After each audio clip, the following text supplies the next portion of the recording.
去年1月21日，嘉南地區發生規模6.4大地震，南西地區也有多處房屋倒塌損毀，著名景點懸空法寺亦受到波及，尤其是時代文物館的收藏損害更加嚴重。歷經1年的整修修復，這些千年古佛與珍貴文物終於將重現世人眼前。懸空法寺31日舉行開幕儀式，國民黨副主席李乾龍、立法院長韓國瑜辦公室機要葉壽山、立委謝龍介一同剪彩，與現場許多藝文界、商業界的貴賓一起迎接文物館再啟用。請剪彩，請接過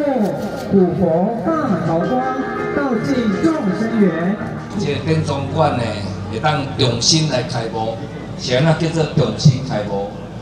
因為地動哦，做來損失慘重。雖然心痛，但是咱要向前行。看到咱的保持呢，進度愈來愈緊，非常的感動。上人在這個地方呢，經過將近30年，從一個紅色的鐵皮屋經營到現在，變成全世界100大景觀的道場之一，是第1名。所以我們對全真上人表達最高的敬意。文物館內匯集了現代藝術、古文物、佛像、唐卡、書畫等珍藏物，這些收藏品每件都是無價之寶。住持法醫師父表示，特別感謝各界的幫助，讓重建過程順利圓滿，也希望大家都能夠來懸空法寺看這些寶貴的文物，同時也親近佛法、認識佛法，讓這個社會更加祥和。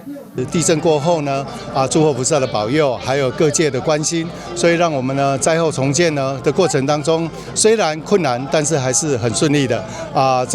在這個建設的過程當中，感恩各界的幫忙。在這邊特別感謝政府還有各界單位。讓我們呢在這個整頓的過程當中非常的順利，所以今天能夠正式的開幕，希望能夠接引更大的人群，可以接近佛法，也可以透過藝術文化種種的交流，能夠來到懸空法寺，大家心繫佛法人心呢可以越來越淨化，那社會呢也可以更祥和。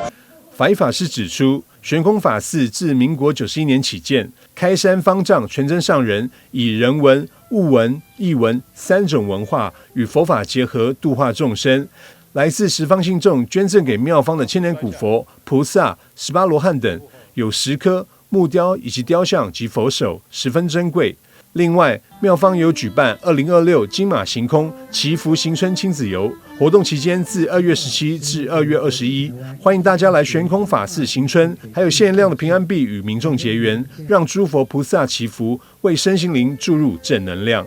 台南新聞張偉忠採訪報道。